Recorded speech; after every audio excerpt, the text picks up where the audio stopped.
What we see right now is a good visual representation of the tasks ahead of us at the mixing desk. There are many things that are sonically important during a session. Our task, when mixing audio, is to help the audience pay attention to the truly important parts, without missing out on the other ear candy that is the sonic signature of a particular band or group. Just like a picture has many elements, a song has many different sounds.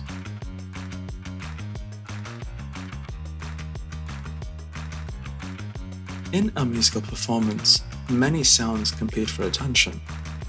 Our goal is to find the right balance, ensuring each element is heard without overwhelming the others. Here's a simplified approach to sound checks. Begin with the percussion and bass instruments that provide the rhythmic drive. These low-frequency sounds, especially sub-100 Hz, often need careful attention as they are felt more than heard. Next, we move on to the melodic instruments, which often occupy the mid-range frequencies. Identify and reduce any excess sounds that might muddy the overall mix. Sound checks are not just about volume. It's also about shaping the frequencies to create clarity. Finally, in any Bhajan session, the lead vocals are crucial for conveying the lyrics, the emotion, and the devotion of the singer. This helps the audience connect with the bhajan. Ensure the lead vocals sit prominently above the rest of the music. Supporting vocals can be balanced at a lower level. By following this approach, we can create a harmonious mix where each element contributes to a beautiful and engaging listening experience.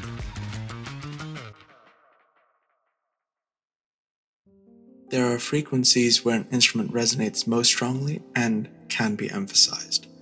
We also want to locate problem areas, frequencies that sound muddy or harsh and need to be reduced. It is important to remember that an instrument's ideal frequencies can change depending on the note being played or any effects applied to it. Of course, when we change players, EQ should be adjusted accordingly. So keep adjusting as needed to maintain a clear and balanced mix. It's like creating a sonic landscape where each instrument has its own place and can be fully appreciated. Think of each instrument's sound like a mountain range with peaks and valleys. To find the sweet spot where an instrument shines, we can use a knob or digital tools to sweep across the frequencies. Mixer settings will continue to evolve for an instrument depending on how it's being played. If a guitarist switches from strumming chords to playing a delicate melody, you will likely need to adjust the EQ to shape the tone and bring out the right frequencies, compression to control the dynamics and even out the volume, and finally the volume to ensure the instrument sits well in the mix. The same is true of any instrument or voice that is being mic'd. Think of it this way: you are creating the best possible listening experience for the audience in the room, and sound always evolves. Remember, however, singers sometimes need to hear specific instruments clearly to stay on track. This is where a separate monitor engineer comes in. They can focus on creating a custom mix for the lead vocalists or the instrumentalists, ensuring they hear what they need to deliver their best version of a bhajan. Think of a lead vocalist as the storyteller in a bhajan. To truly captivate the audience with their nuances and emotions, they need space in the mix. Compression acts like a gentle hand, ensuring their whispers are intimate and the powerful moments soar, adding depth to the performance. When multiple vocalists join in, it's like adding harmonies to a painting. They enrich the overall sound, but should not overshadow the other elements. Keep their volume balanced within the mix, and use compression to bring out their quieter parts, ensuring every voice contributes to the beauty of the bhajan without dominating the soundscape. Imagine each audio channel as water pipes, and the sound flowing through them, the water. Gain is the water pressure in the pipe. Higher gain means more pressure and a louder signal. The faders for each channel is like the faucet. It controls how much of that sound or water is released into the mix. During sound checks, we want to adjust the pressure, the gain, in each pipe so that the faucets, faders, can operate smoothly. This means setting the gain levels so that the instruments and vocals are loud enough. We don't want the faders to have to be pushed all the way up just to hear a particular voicing or an instrument. And we also want to make sure that nothing is being distorted. Too much gain can overload the channel and cause unpleasant distortion. By properly setting the gain during sound checks, we make it easier to control the mix with the faders, allowing a more balanced sound. This prevents us from having to constantly ride the faders during the performance to keep things under control. Whether you have a simple analog mixer or a more sophisticated digital setup with outboard gear, the fundamental concepts of audio mixing still apply. You're still balancing levels, shaping frequencies, and creating a cohesive sound.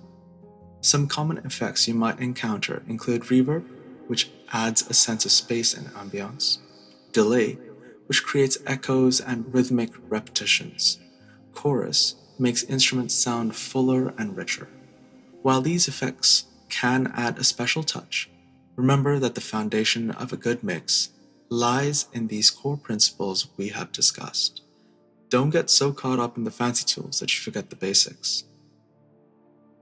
Limiters act as a ceiling for volume levels, protecting speakers and ensuring a clean, polished sound. They are essential for maintaining audio quality and maximizing loudness without unwanted distortion, and are usually the final step. So here's a quick recap of the key mixing tips we've gone over. Balance the sound. Start with the rhythm. Adjust the volume of your percussion and bass instruments first, then the melody. Bring in the melodic instruments like guitars, violins, and keyboards.